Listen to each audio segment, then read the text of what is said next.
Hello everybody, this is Napa Fan here, and this is qualifying in race number 16 of the 6th season of the NOFSRL Turkey Hill Truck Series. We are here at the Talladega Super Speedway.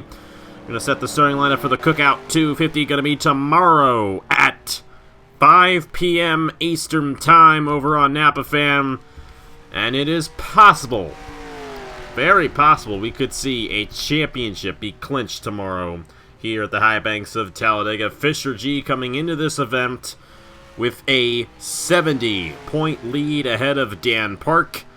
It is going to be a very, very interesting race tomorrow because anyone can finish anywhere at a place like this. And we just don't know how it's all going to play out. First, we saw Armory Digital back on Friday night. In that race, we saw McAngelo and the Wangu lead half of the race, and only 4 different leaders in that 20-lap event. This is going to be a 24-lap race. We'll just have to see how it all goes down. Fisher G got a really good run in Armory Digital that extended his points lead to 70. He's now ahead of Dan Park. Dan Park has found himself back in the 2nd position in points. We'll have to see what he can do with that. But I think it's very interesting to note with Dan Park, one little incident that happened in Chicago, and he started on the pole in that race. On the first lap of the race, he came down the pit lane and lost a lot of points, a lot of possible points that Dan Park lost in that one. So just think one little thing like that could determine the championship. But Fisher G has just been the class of the field this season. No one has reached him since he's taken the points lead all the way back in late October. Fisher G is definitely the guy to be here, and he could be your champion tomorrow if things play out. If he has an 81-point lead or higher, he has won the Turkey Hill Truck Series Championship for season number 6. Here he is, drafting off of Emily Anderson. First driver that will complete a lap will be Ace Garcia in the number 55, 52.809 for him. Nicholas Samedeo here in the number 7 is going to get a lap time in. He does not have a drafting partner, though. So I would imagine that right here, Fisher G is going to go to the top of the board. No, it's actually Emily Anderson. Had that push from Fisher G, who is going to be the fastest at a 50.514. We're here for a 10-minute session here for qualifying from Talladega. And this will determine the starting lineup. I don't know how much the starting lineup is going to affect the race. I will say, in the race at Armory Digital, the top 5 finishers all led... Actually, that's not quite right. The only 4 drivers who led laps at Armory Digital all finished in the top 5. So this guy stayed up front at Armory Digital. However, this place is a little bit different than Armory Digital, a little bit different than Daytona. You don't really get that outside lane to work here, so I would imagine we're going to see some passing in tomorrow's race. But you never know. We didn't expect anything like what we saw at Daytona when only John Arndt and Zachary Fitzwater led laps. Of course, at Armory Digital, Nick McAngelo and the Wangu led a majority of the race. Seems to be getting easier for these guys to lead a lot of laps in these races, and we could see something very similar tomorrow. McAngelo and the Wangu was fast again. He's going for his 3rd win of the season now. Got the win in Las Vegas, got the win in Armory Digital. He's our defending race winner here in the Turkey Hill Truck Series. 49.514 right now for the number 78. The 57 of Matthew Brown currently holds the fastest time for Andrews Racing. Now Eli Bright, who has won here twice before on Napa Fan. This place and Coca-Cola are the only 2 tracks that Eli Bright has won on Napa Fan. And Eli Bright going for his 3rd win at Talladega on Napa Fan. He's currently the fastest guy in town. That is Zachary Fitzwater behind him. Madison Tall, those 3 drivers all inside the top 5 now. Seth Cole as well with a great time. He's 4th now. Emily Anderson, Alex in a row. McAngelo and the Wangu, Fisher G, Joshua Rush, and Matthew Brown. Just like that, we were talking about Matthew Brown maybe 30 seconds ago as he was in the lead for qualifying. He's now all the way down to the 10th position. Just like that. You get a big pack like this, you can get some pretty fast times. And Eli Bright improved his time that lap, and he remains the fastest driver. Zachary Fitzwater right behind him. He's now to 2nd.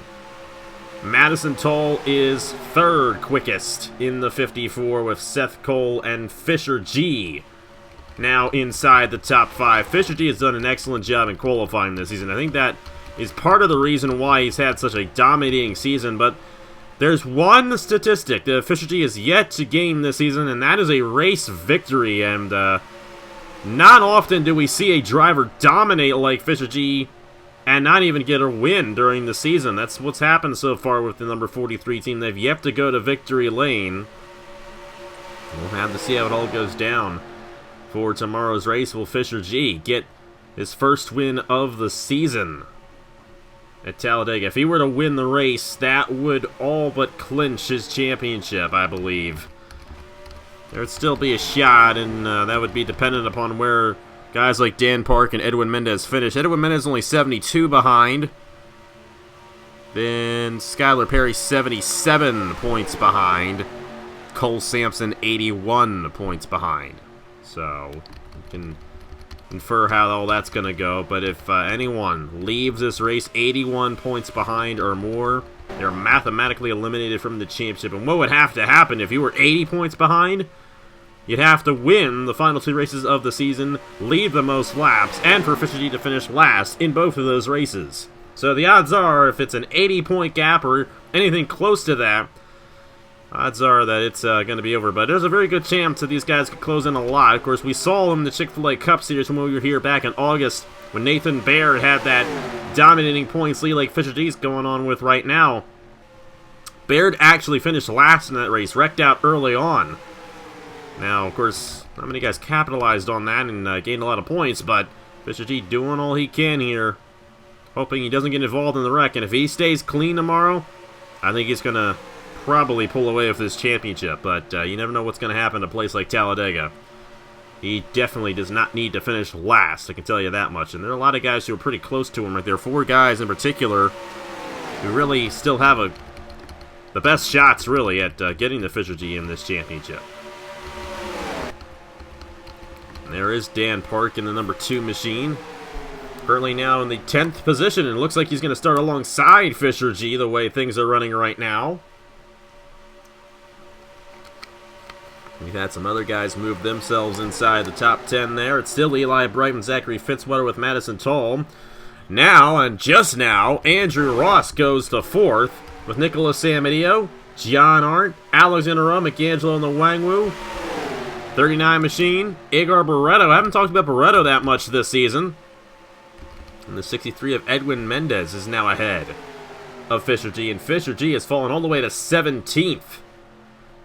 Just like that, we had another push there with a lot of guys getting fast times. And Fisher G is now fallen outside the top 20. He's now 21st with Dan Park in 24th.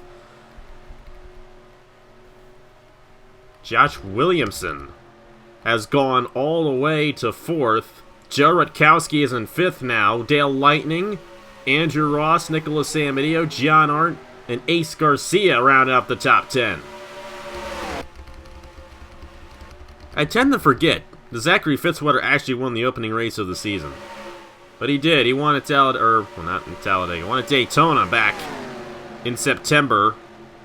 We'll have to see if he can get another Super Speedway race victory. A 17-time winner on Napa Fan. He's gotten quite a few of those W's here. He's going for win number 18 of his career tomorrow. And it looks like it's going to be starting on the outside pole for the number 19.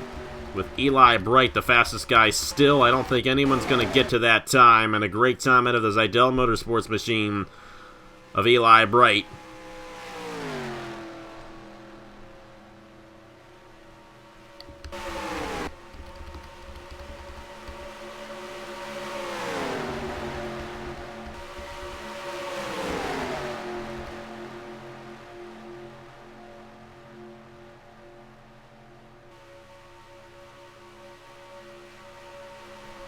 Going to see a lot of shuffling going on tomorrow. It's going to be interesting to see how it all plays out. So what we've seen on the Super Speedway so far this season is that passing is a lot more difficult than what it ever used to be. Of course, when we went to any Super Speedway in the past, this was the one where we saw the most passing. So we'll have to see how it all plays out. Fisher G has fallen all the way back to 22nd, so it looks like you're going to be starting in the middle of the field. Not exactly the best place to start, but it is Talladega, so anything is possible. The thing is, we tend to see early wrecks here. Now, then again, this race has actually gone caution-free. It's one of the few, long-term races at Talladega that we've had that has gone caution-free at some point. It's a couple of years ago, I believe. Actually, Season 3. I'm pretty sure it was Season 3 this race went caution-free. Pretty sure. That was back in 2016, so 3 years ago this race went caution-free. Of course, the past 2 races, I believe, have had cautions. We'll just have to see how it all plays out. Keep on saying that. I'm really, really good with what I say here, aren't I? This is a really busy time of year for me, and I'm really tired. I've worked the past 3 mornings. I'll work again tomorrow morning, and I work Wednesday night, which is when this is going to be going up. I'll be at work. I'm off Thursday. But then I work 3 straight nights again. Then I'm off Monday, and then I work Christmas Eve and Christmas night. So, as you can tell, I'm busy. Eli Bright with the pole position here from Talladega. Gonna get it by 5/100ths ahead of Zachary Fitzwater. Take a look at the rest of the results right there, and that's how they're gonna line up for tomorrow's 24-lap race here from Talladega, the Cookout 250. I'll be joined by somebody, not entirely sure who it's going to be quite yet, but we don't have any ties as far as I can tell. So that means that's how they're going to line up for tomorrow's 24-lap race here from Talladega. Thank you guys so much for watching. We'll see you guys at 5 p.m. Eastern today for the Krispy Kreme Series finale. We got a lot tighter of a points battle over there, so definitely recommend checking that one out. And then, of course, tomorrow at 5 p.m. we got Talladega in the Truck Series. Only 3 races remain in the Turkey Hill Truck Series for 2019. Will Fisher G hold on and win the championship? We'll have to find out. Congratulations to Eli Bright for winning the pole, and I will see you guys later.